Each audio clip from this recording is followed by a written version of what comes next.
Welcome to current affairs light YouTube channel. ఇవాళ మన క్లాస్లో రీసెంట్గా జరిగినటువంటి కరెంట్ అఫైర్స్లో ఇంపార్టెంట్ కాన్సెప్ట్ నేర్చుకుందామండి. మీకు కనుక మా ఛానల్లో ఉన్నటువంటి వీడియోస్ అండ్ ఎక్స్ప్లెనేషన్ వచ్చినట్లయితే మా ఛానల్ లైక్ చేయండి, షేర్ చేయండి అండ్ సబ్స్క్రైబ్ చేయండి. Welcome to current affairs light YouTube channel. ఇవాళ మన కాన్సెప్ట్ వచ్చేసి బీపీసీఎల్. సో బీపీసీఎల్ ఏదైతే ఉందో, బీపీసీఎల్ భారత పెట్రోలియం కార్పొరేషన్ లిమిటెడ్ ఏదైతే ఉందో వాళ్ళు డ్రోన్ బేస్డ్ ఎఫారెస్టేషన్ అనేది తీసుకొని వచ్చారనమాట. ఏ రాష్ట్రంలో ఇంప్లిమెంట్ చేయబోతున్నారంటే బీహార్ రాష్ట్రంలో. ఎఫారెస్టేషన్ అంటే మొక్కలు పెంచడం అనమాట. అక్కడ ఏదన్నా అనుకోని పరిస్థితుల వల్ల అక్కడ మొక్కలు ఉండాలి, కానీ ఆ మొక్కలన్నీ తొలగించడం అయినా అయి ఉండొచ్చు, లేదా పోడు వ్యవసాయం లాంటివన్నా చేసి ఆ ప్రాంతంలో మొక్కలు లేకుండా పోయి ఉండొచ్చు.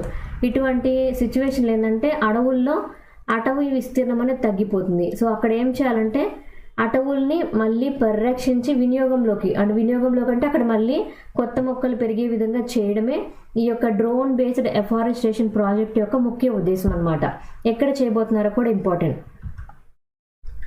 సో ఇక్కడ బీపీసీఎల్ నథింగ్ బట్ భారత పెట్రోలియం కార్పొరేషన్ లిమిటెడ్ వాళ్ళు అరణ్య అనేటువంటి ప్రాజెక్ట్ తీసుకుని వచ్చారు. ఈ అరణ్య ప్రాజెక్ట్ ఏదైతే ఉందో దానిలో ఏంటంటే వీళ్ళు డ్రోన్స్ను ఉపయోగిస్తారు. సో డ్రోన్స్ను ఉపయోగించి నియర్లీ 1,00,000 వరకు కూడా సీడ్ బాల్స్ ఏవైతే ఉన్నాయో వాటిని బీహార్లో ఉన్నటువంటి కొన్ని అటవీ ప్రాంతాల్లో, నియర్లీ 50 హెక్టార్ల అటవీ భూమి ప్రాంతాల్లో ఈ విత్తనాల్ని చల్లడం జరుగుతుందన్నమాట. ఇలా ఏంటంటే ఆ యొక్క ప్రాంతాల్లో ఏదైతే మొక్కలను నశించిపోయి ఆ ప్రాంతంలో అటవీ విస్తీర్ణం అనేది తగ్గిపోయిందో దాన్ని పెంచడం కోసం ఇటువంటి వర్క్ అనేది చేస్తున్నారనమాట.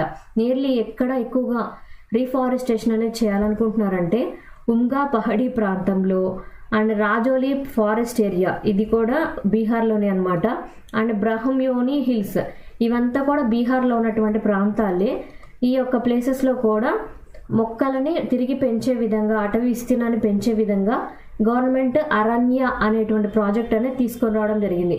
అండ్ ఈ ప్రాజెక్ట్ ఏదైతే ఉందో అది అక్కడ గ్రీన్ కవర్ అనేది పెంచడం కోసం అండ్ దాంతోపాటు ఎన్విరాన్మెంట్ అవేర్నెస్ అనేది బెటర్గా మార్చడం కోసం అండ్ దాంతోపాటు అక్కడ ఉన్నటువంటి లోకల్ ఎవరైతే ఉన్నారో అంటే అక్కడ అటవీ తెగ ప్రజలు ఎవరైతే ఉన్నారో వాళ్ళందరికీ కూడా ఈ ఏరియల్ సీడింగ్ ద్వారా ఈ మొక్కలన్నీ మళ్ళీ పెరిగితే వాళ్ళకి ఉపాధి కూడా పెరుగుతుందన్నమాట. వాళ్ళకి అవగాహన కల్పించి ఈ యొక్క ఏరియల్ సీడింగ్ ద్వారా అంటే గాలిలో విత్తనాలు అనేవి డ్రోన్స్ ద్వారా చల్లడం ద్వారా అటవీ ప్రాంతంలో తిరిగి మొక్కలు చెట్లు అనేవి పెరిగేలా చేయడమే ఈ అరణ్య అనేటువంటి ప్రాజెక్ట్ యొక్క ముఖ్య ఉద్దేశం. ఏ రాష్ట్రంలో ఈ అరణ్య ప్రాజెక్ట్ తీసుకొని వచ్చారు అంటే బీహార్ రాష్ట్రంలో.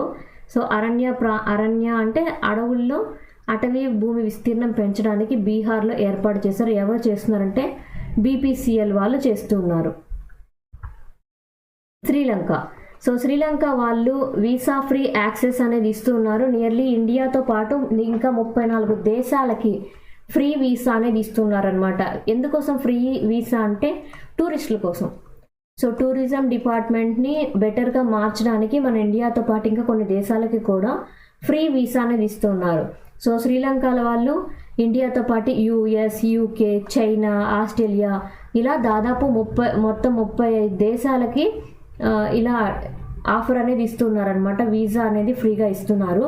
ఎందుకోసం అంటే ఆ దేశం యొక్క టూరిజం డిపార్ట్మెంట్ని బెటర్గా మార్చుకోవడం కోసం ఇలా చేస్తున్నారు. ఇందులో మేజర్గా ఏ దేశాలు ఇందులో పార్టిసిపేట్ చేస్తున్నాయి అంటే, పార్టిసిపేట్ చేయడం అంటే ఇక్కడ పర్మిషన్ ఏ దేశాలకు ఇచ్చేసే, ఏ దేశాలు ఫ్రీగా టూరిస్టులు వచ్చి ఇక్కడ ఈ దేశంలో తిరగడానికి టూరిజం డిపార్ట్మెంట్ పర్మిషన్ ఇచ్చిందంటే US, UK, China, Israel, New Zealand, Nepal, Indonesia, Malaysia, Thailand, Japan, Sri Lanka, ఇవన్నీ అనమాట. శ్రీలంకన్ ఫారెన్ మినిస్టర్ గారు ఈ యొక్క ప్రాజెక్ట్ అనేది తీసుకొని వచ్చారు.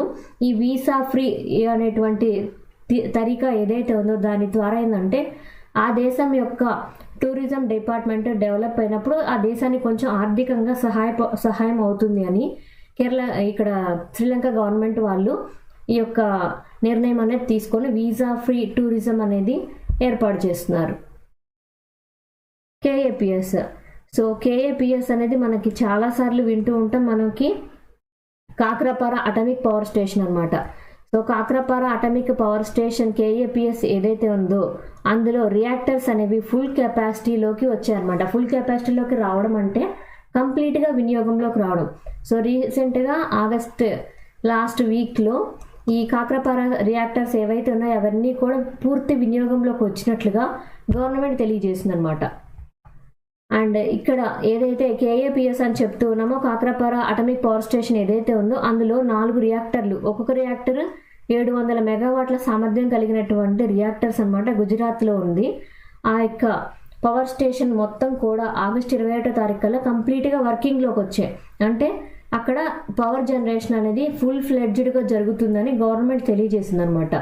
అండ్ మన దేశం యొక్క nuclear power corporation of India, అంటే మన దేశంలో అణువు ఉత్పత్తి తయారు చేసేటువంటి విద్యుత్ తయారు చేసేటువంటి డిపార్ట్మెంట్ ఏదైతే ఉందో వాళ్ళు ఇటువంటి ఆటమిక్ పవర్ స్టేషన్స్ ఏవైతే ఉన్నాయో అటువంటి స్టేషన్స్ ఇంకా ఒక 14 వరకు ఏర్పాటు చేయాలి. వాటిని కూడా 2031-32 టైం కల్లా కూడా వినియోగంలోకి తీసుకొని రావాలి అని గవర్నమెంట్ భావిస్తుందన్నమాట. అండ్ మన దేశం యొక్క న్యూక్లియర్ కెపాసిటీ అంటే విద్యుత్ శక్తి సామర్థ్యం, అణుశక్తి సామర్థ్యం ఏదైతే ఉందో 2031-32 టైం కల్లా 22,480 మెగావాట్ల సామర్థ్యానికి తీసుకొని వెళ్ళాలి. అంటే ఇప్పుడు కొన్ని ఆల్రెడీ ప్రాసెస్లో ఉన్నాయి, ఇంకా కొన్ని ఫ్యూచర్ ప్రాజెక్ట్స్ అనేవి రాబోతున్నాయి.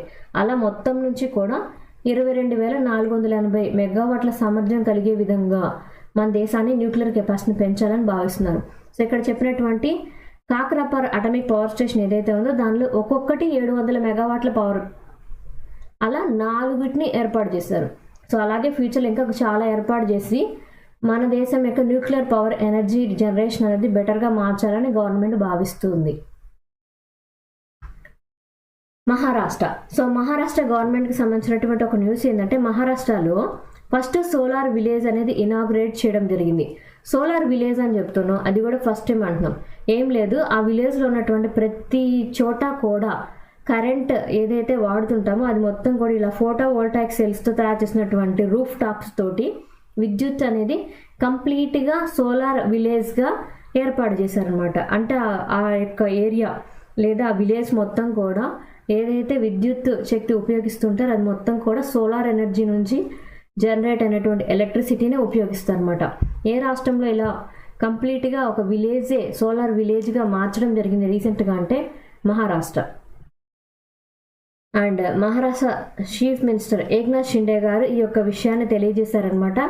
ఫస్ట్ అసలు కంప్లీట్గా ఒక సోలార్ విలేజ్ స్కీమ్ అనేది తీసుకొని వచ్చి దాన్ని ఇంప్లిమెంట్ చేశారు. సో ఇలాగే 100% సోలార్ ఎనర్జీ తోటి నియర్లీ 100 గ్రామాలు అనేవి ఏర్పాటు చేయాలి అని వాళ్ళు భావిస్తున్నారు. అంటే ఫ్యూచర్లో అలా చేయాలి అని వాళ్ళు భావిస్తున్నారు అనమాట. ఇప్పుడు ఏర్పాటు చేసినటువంటి ఫస్ట్ సోలార్ విలేజ్ ఏంటంటే మన్యచివాడి అనమాట. ఆ యొక్క విలేజ్లో ఏదైతే కరెంట్ వాడుతూ ఉన్నారో పవర్ అనేది వాడుతున్నారో అది మొత్తం కూడా సోలార్ ఎనర్జీ ద్వారా వచ్చింది అనమాట. ఫస్ట్ విలేజ్ అది కూడా మహారాష్ట్రలో ఫస్ట్ విలేజ్ మన్యచివాడి అనమాట.